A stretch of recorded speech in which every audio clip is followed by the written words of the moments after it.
исо кист? ӯ чӣ кор кард ва барои чӣ?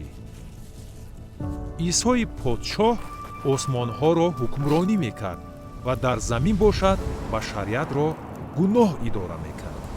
аммо худо одамонро дӯст медорад ва мехоҳад ки онҳо аз ҳукмронии гуноҳ озод шаванд. барои ҳамин масеҳи исо ба замин нозил шуд, то ки башариятро наҷот диҳад ва пайғамбариро иҷро кунад. рӯҳи худо ба таври мӯъҷизавӣ ба бокирае ки Марьям ном дошт нозил шуд ва ӯ бидуни робитаи ҷинсӣ ҳомиладор шуд. баъд аз гузашти чанд моҳ исо дар анбори оддие таваллуд шуд. исо одам аст, аммо ӯ худо низ ҳаст. ӯ худашро писари худо номид.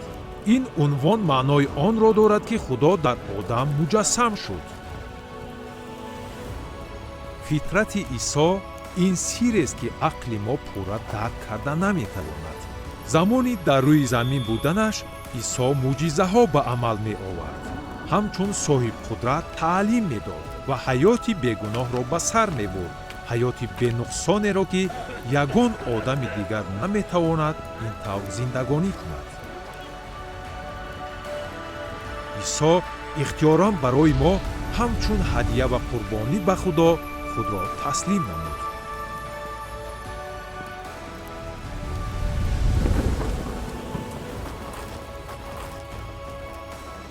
рӯзи сеюм гуноҳ ва маргро мағлуб карда исо аз мурдагон эҳьё шуд.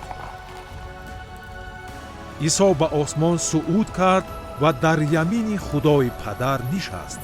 маҳз барои ҳамин ӯро ба ҳама гуна унвонҳо ки ба масеҳ тааллуқ доранд ба монанди наҷотдиҳанда, писари худо, имонуил ва барраи худо номгузорӣ кардаанд.